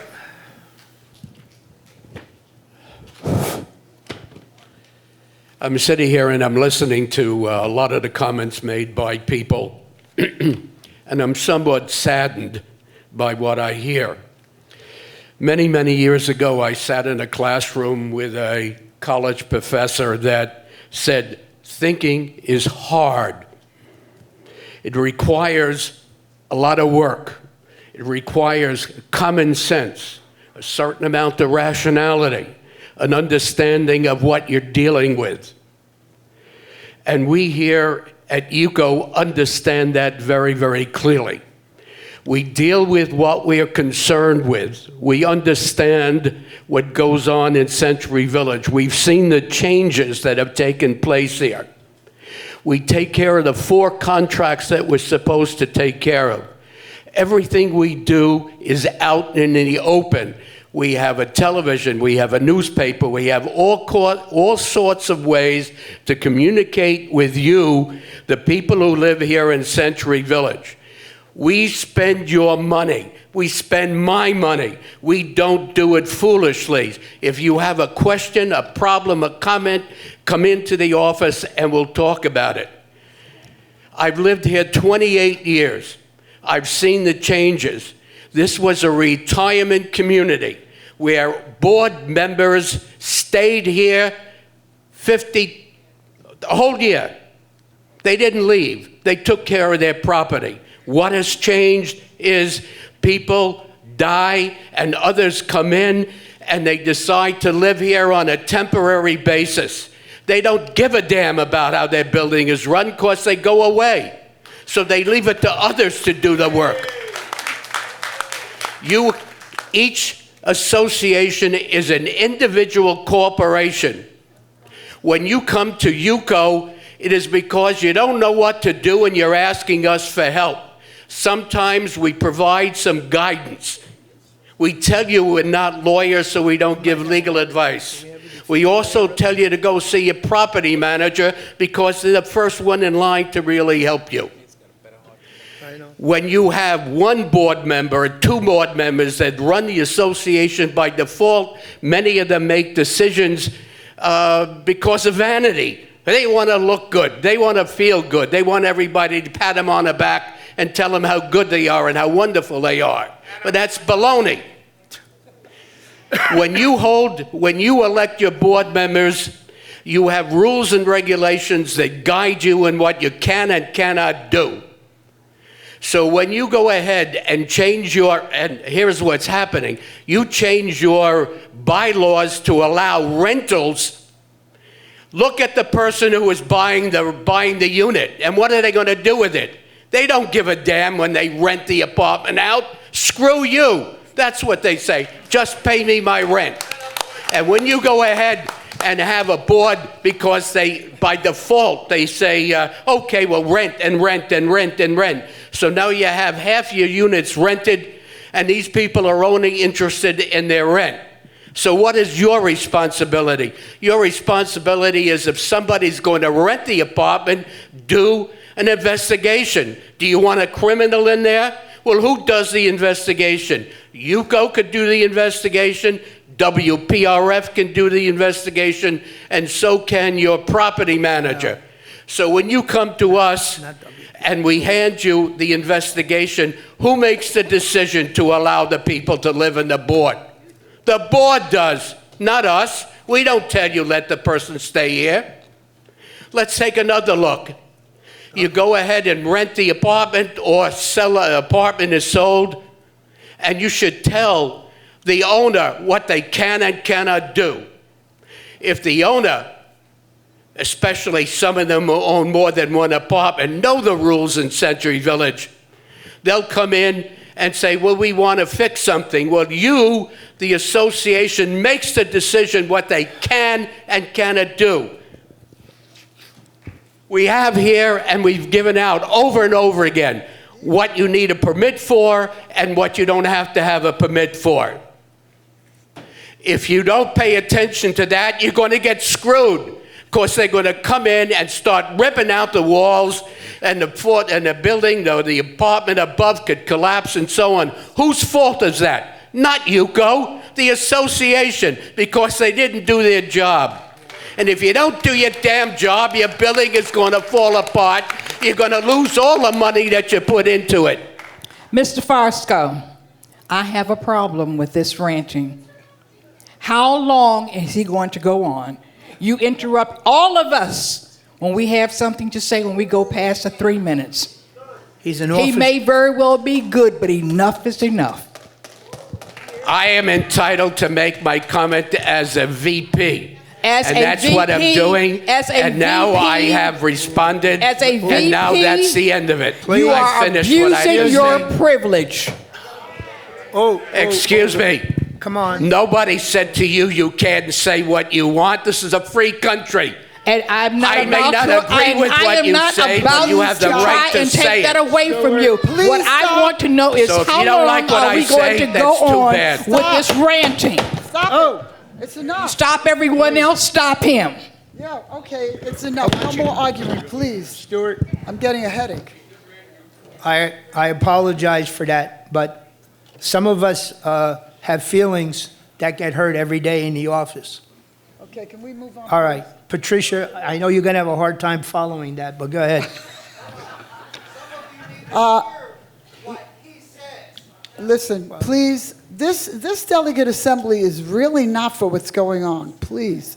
I'm a very peaceful person. I think you all know that. I'm literally shaken. Why do you come here just to fight and argue? If you're really interested in making your building better, or you really want to know something, we can talk like adults. Why do we have to fight? Why do we have to argue? Why do we have to scream? We're not children. We're adults. So I'm going to move on because time is moving and we have people here who want to speak.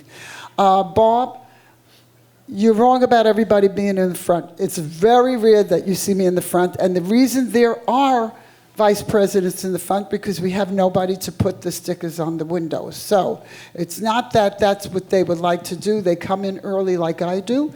We don't come in at 9 o'clock. We come in early to get our messages, to see our emails. We're doing the best we can to help the people. I'm not here to fight with anyone, and I'm not going to. I'm here to help people who don't know something. People keep stopping me and talking about the buses. You know, I have the way that we can make it better. Well, let me make it perfectly clear, please. I don't particularly like the buses either. However, I have been talking to other bus companies. We still have a couple of years to go on our contract. I know. The smaller, just let me finish. I'll be as fast as I can. The smaller buses do not allow, they don't have a nail down. If you don't know what that means, people are going to have to step up high to get onto those buses. They do have an opening in the back to take a wheelchair. We are ADA.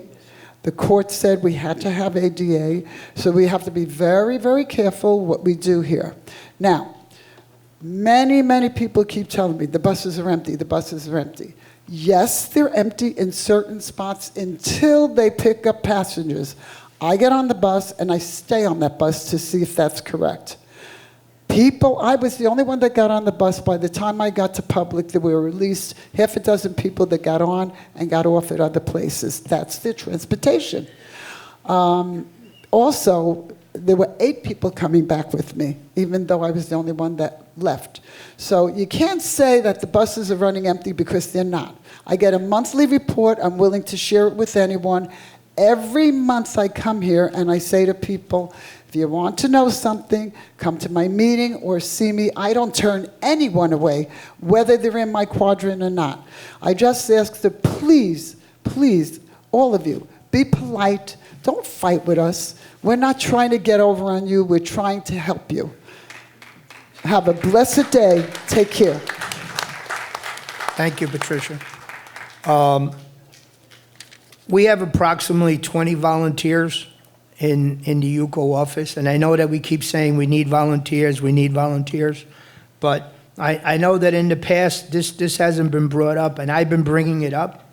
I've got a record from July of last year to current, how much work actually gets done in the UCO office in the hours that we're open. For the month of August, we did 271 barcode updates, 132 new barcodes, 22 gate passes, 212 investigations, people coming in for either to investigate a renter or sales or whatever. 25 people were taken care of by our insurance office. So last month, we took care of 665 people came into the office. That does not include the people that call on the phone and some people that are just coming for information. I don't have a record for that. But to put it all in perspective, from January 1st to date, we've taken care of 3,055 people coming through the UCO office.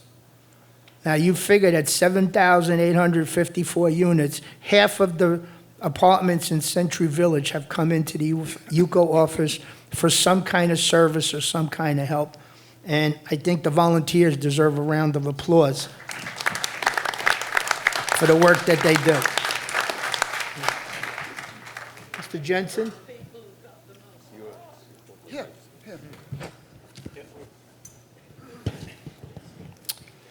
Thank you. Yeah, so I just have a few quick comments. One, I agree with Wayne that this nonsense really needs to stop. I just don't know how to stop it. Secondly, I agree with Patricia. I hate conflict.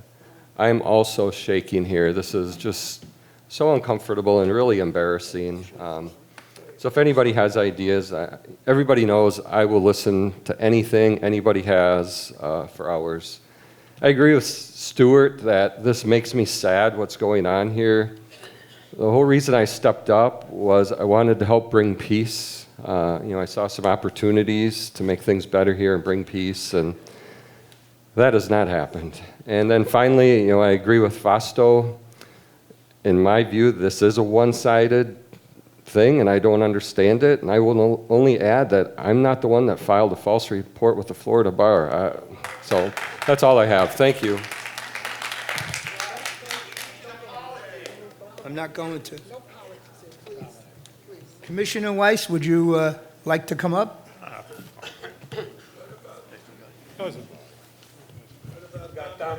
That's all right. I'll take care of. I guess we're done. Go ahead. Commissioner, go ahead. No. I know you're busy. No, Go ahead. I won't take Dominic's spot. Please, go ahead. Dominic, you want to say a few words? I'm going to give you just soft talk.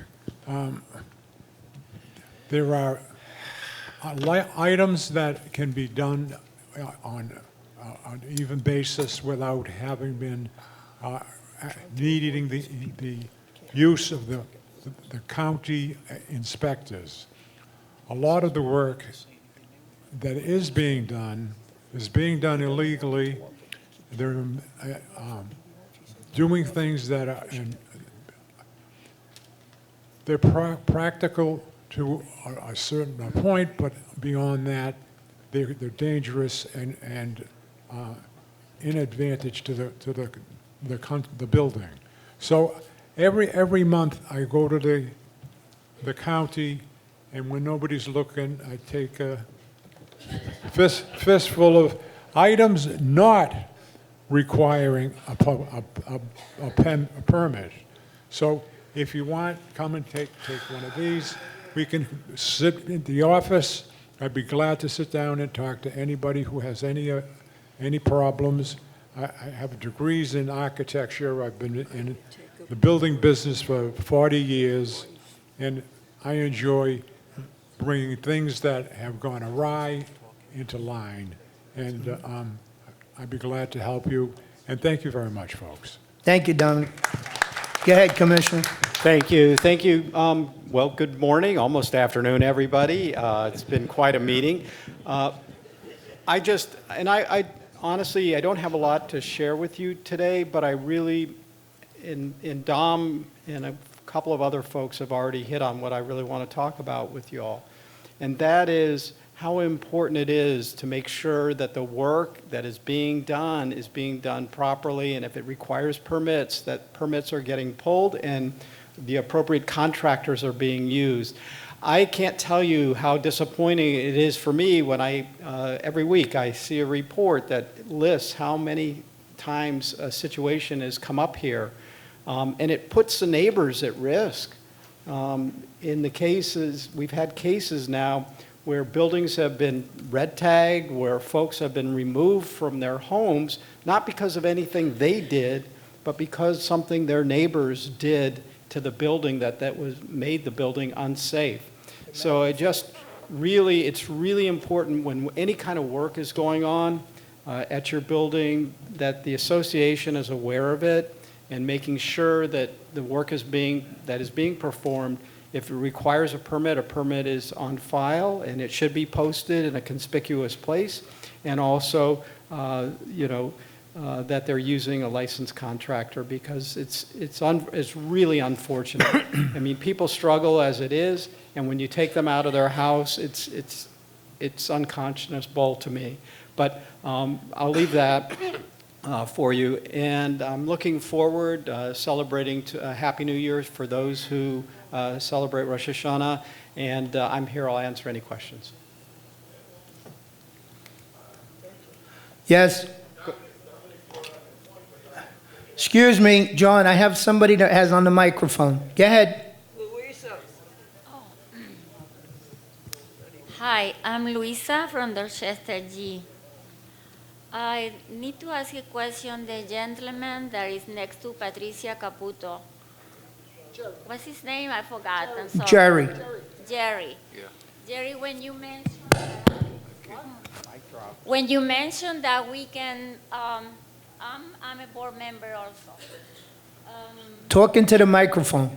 I'm a board member also. When you said that we can, anybody can call the management company. In my condominium, the president, she said only the treasurer and only her can call secrets, nobody else. So Okay. if there is I have a problem in the building, I feel intimidated, and I think the property management should take care of that, but I cannot call. Okay.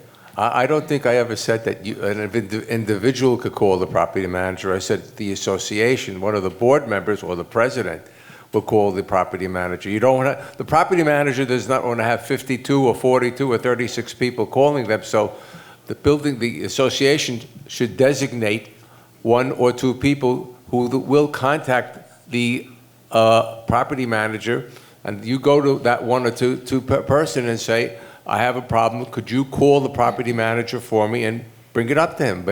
And then I don't recall saying that an individual should call the property manager. Okay, so I'm on the board. I'm a board member. Okay. If you're on the board and your president or whomever tells you, okay, you could be designated as a person to call the property manager, that's fine. I would just talk to your president or talk to the people on your board and come up with a solution as to who will be the contact person with the property manager. And it could be you, but I would just leave it up to the board and the president to make that decision. Okay, and can I tell you about what is the problem? No, not now. Hi, Luisa. And you've come with this a few months in a row now. You are on a board. You and your fellow board members make decisions regarding your property, including who is the point of contact with your management company. However, you're a Seacrest building. You're a Seacrest building, and Seacrest has a hotline. Any unit owner can call the Seacrest hotline and they will get back to the point of contact on your board. It happened to me this past week while I was on vacation. One of my unit owners had a tenant to move in, and he couldn't get a hold of me. I was away. And I got a call from, and an email from Shauna letting me know that Mr. So-and-so had called, and please call him back.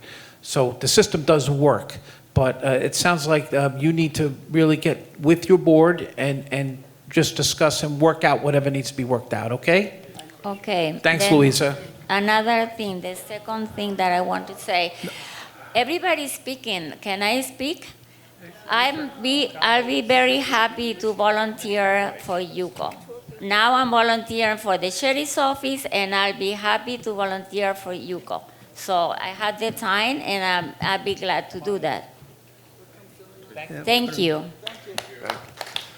I just want to say before we go, I am a retired food professor, and I want to congratulate all of you because you represent the leadership, scientific leadership about quality of life and wellness approach to communities.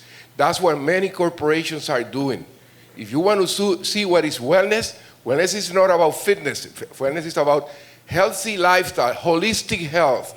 And I think that everybody, for years I have been here, your organization is a wellness approach and a quality of life. So thank you very much in the name of everybody that doesn't understand what quality of life is. I know you have been contributed for years here, okay? So thank you very much for being here. It was a good meeting after all. Thank you. Anything else for Commissioner? A question for the Commissioner.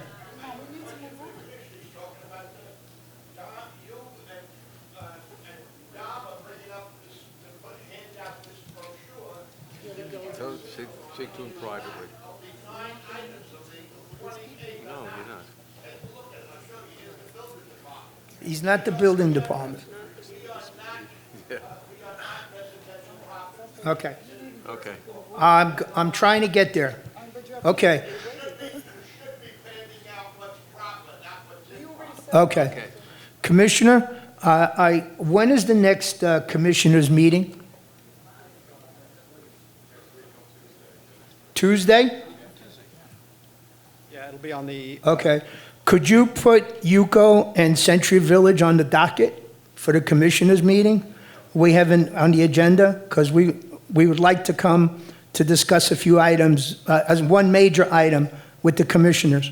So if you, here's the best way to handle that, would be to, if you want to come and speak to all the commissioners on Tuesday at 2 p.m., we do something called Matters by the Public. Everybody is welcome. Everybody is given 3 minutes to speak about whatever issue that is pertinent to the Board of County Commissioners. You're invited, and we'd love to have you and love to hear what you have to say. Okay.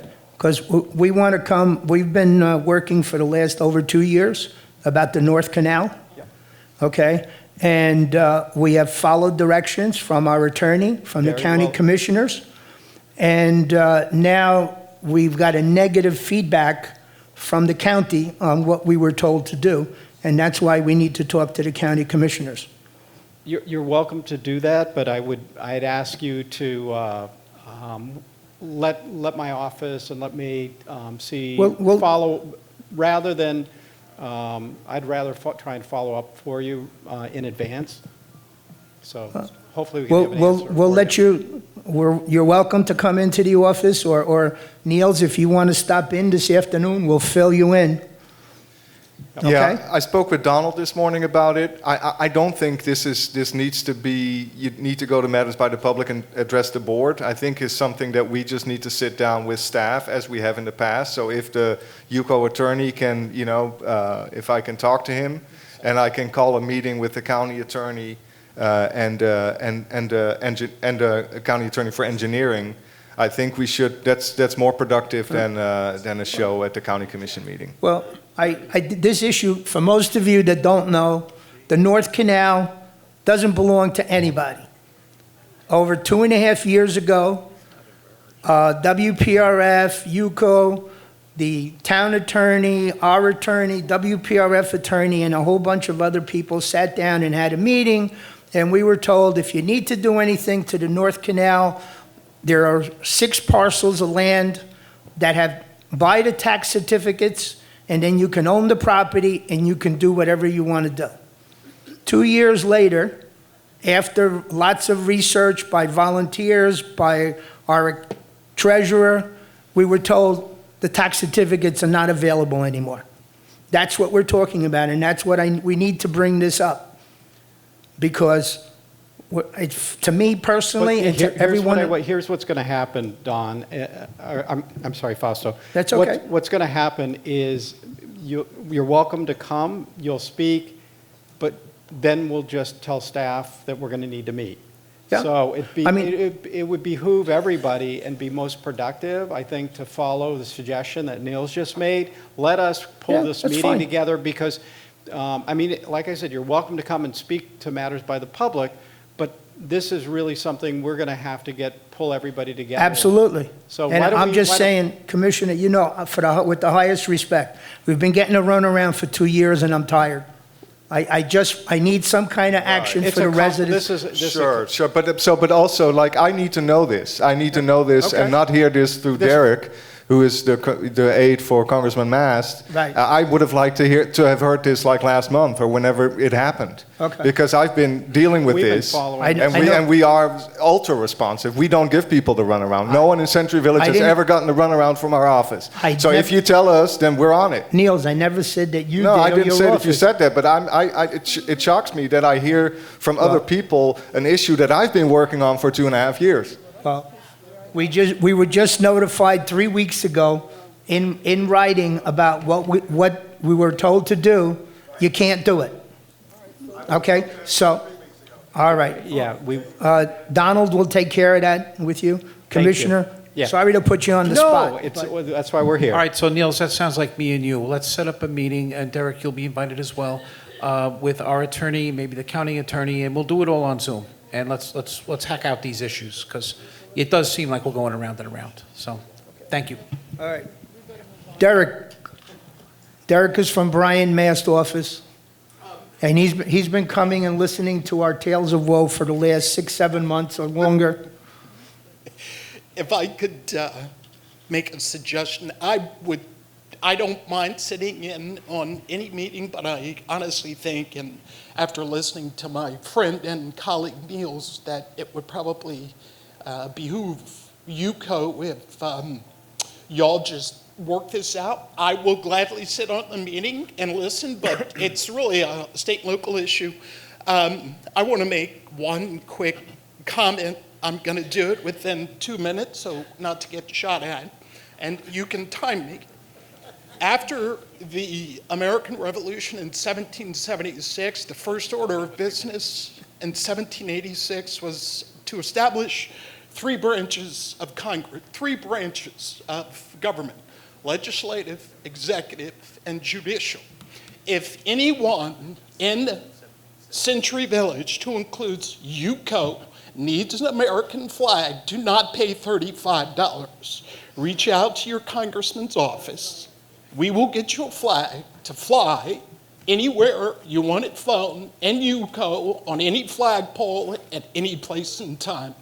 And I hate to be a dead horse, but over the course of the last, 3 years, I've always talked about fraud. We should have 0 fraud in Century Village, because not because I talk about it, the sheriff's office talks about it, UCO talks about it, former Mayor and Commissioner Weiss talks about it. So there should be 0 fraud in Century Village, and if you're confused by social media and you don't understand that people are trying to take your money, I would suggest that you just get off, because it's a waste of your time.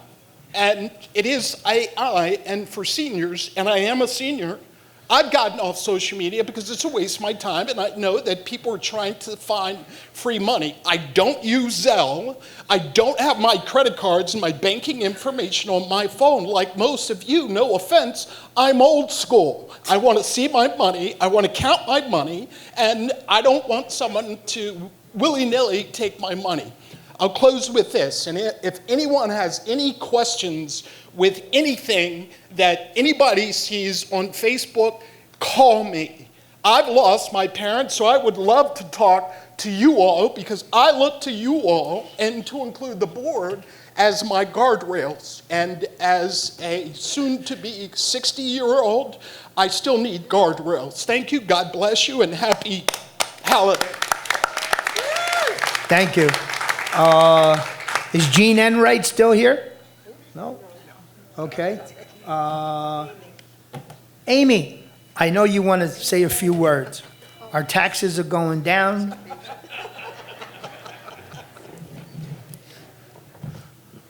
So, I think we all need some good news, some levity here, and let's talk about property taxes.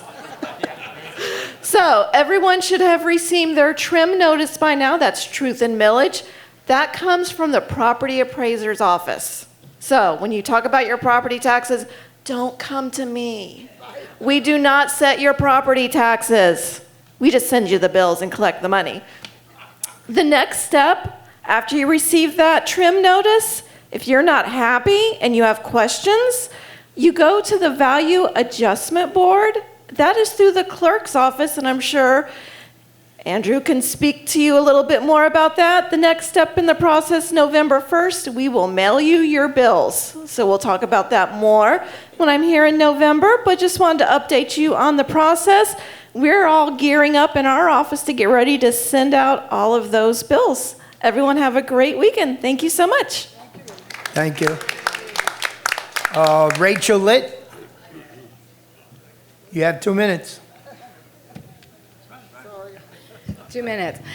It's great to be back here again. This is my 4th time coming to see you. I'm Rochelle Litt, former mayor of Palm Beach Gardens. I'm a pharmacist, and I'm your candidate for State House District 94.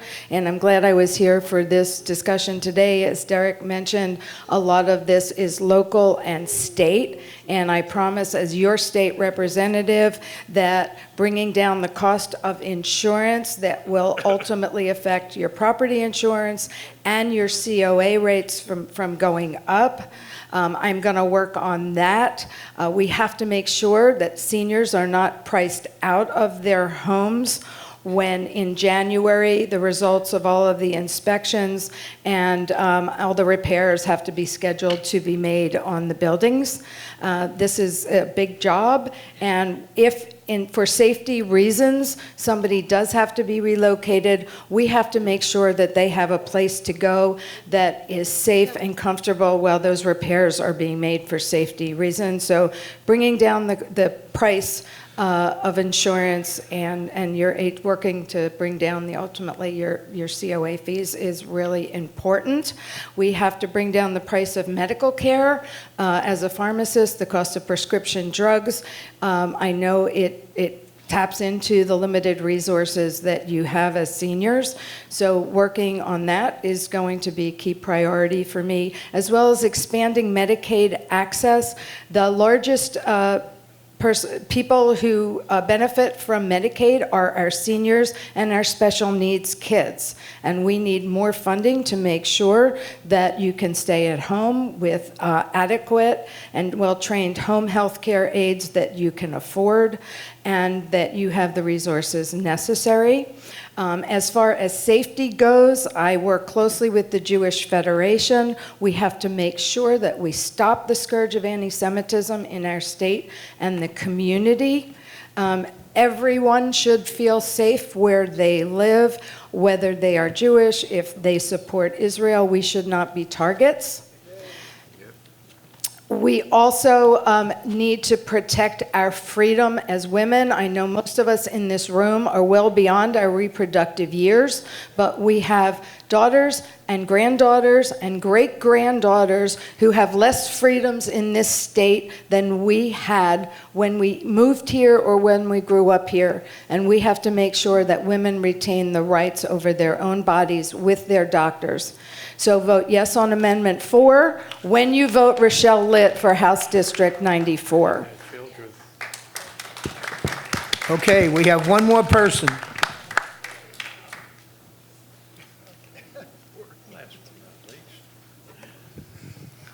Good morning. I am Andrew Watt. I'm with the Palm Beach County Clerk of Courts. In deference of everyone's time, I know you all are wanting to get out of here. Sign up for our property fraud alert. Sheriff's Office has talked about the increase. We are seeing it as well of people having their properties sold on them, having threatening calls saying we're going to do something to your property. Sign up for our alert. It's a free service. Anybody tries to do anything to your property, you will get a notification within 48 hours. And to those who are celebrating, have a Happy New Year. Thank you. Well, I had promised that we would never go past an hour and a half, and in the last 2.5 years, this is the first time we've gone 20 minutes over. I apologize. Hopefully everybody has a good week, good month, and see you next month. Oh yeah, I'm sorry, good and welfare. Good morning. My name is Flo Simpson, Chatham U. I just want to thank everybody who's been coming out to our bingo potluck. It's been a very good success. And on November the 26th, we are going to do the sugarcane trip again. And anybody want to go that haven't been, it's a free trip. Please contact me. And they're also doing the kosher meal from the kosher deli. So if you need kosher food, let me know. And it's going to be November the 26th. Please sign up. Thank you. And everybody have a good life. Anybody else? I'll speak. I'm Lee Hunt from Sheffield D. I just want to say, and I've cleaned up my notes quite a bit because a lot of this has already been covered today. But I just want to say I've lived in the village now for 17 years and I've been the president for 15. In that time, I've tried to avoid the politics of this village and was pretty successful with the exception of running First Priority out of a restoration company out of the village in 2010 after they scammed the owners and boards out of about $500,000. In February, I met Kelly Jansen, who came to my house and asked for my vote in an upcoming election. During that conversation, he told me he started a club called the Board Synergy Club to help board members and owners learn how to better run their associations. So I began attending the club, and because of my experience and common sense, volunteered to do presentations, workshops. I made video tutorials, and I began having professional guest speakers come and give talks about topics like conducting board meetings, handling unit leases and purchases, disaster mitigation following hurricanes, how to fill out their beneficial ownership information reports, and how to conduct proper investigations. I keep hearing from friends that UCO staff are telling owners that they should stay away from the Synergy Club. They say we give out bad information, practice law without a license, and other things. I just want to tell people that our mission in the club is simply to help those who want the help. When owners come to us, we don't answer their questions with, well, pay somebody else to do it for you, or go see a lawyer, he'll help you. We actually give them answers or find the answers for them.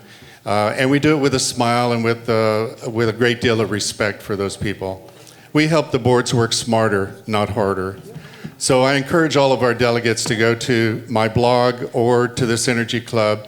You can read on how to do many of the things for free that UCO's telling you to pay hundreds of dollars to do. So I just wanted to let everybody know that. You can see the Synergy Club information on the UCO Reporter. UCO is not forcing anyone, they're suggesting, just suggesting. We meet twice, excuse me, I'm speaking. It's one of our president candidates say. I just want to say that we meet twice a month, second Thursday and the fourth Thursday at 1:30 p.m. in room C. Thank you all very much. And by the way, thank you guys for doing the best that you can. I appreciate what you're doing up there. You know, you're all volunteering, you're giving your time and your effort, and I do appreciate that. I just say that we should work in the spirit of cooperation and teamwork instead of, you know, being badmouthed by you guys because we're trying to help people. I don't understand why you would not want us to help people. Thank you. All right. Have a wonderful day. Okay. That's it? Hello. We're adjourned. I'm Jean Berman, and I'm the secretary of the Board Synergy Club, and the Board Synergy Club does not give out legal advice. So please do not think of us in terms of people that you can sue for giving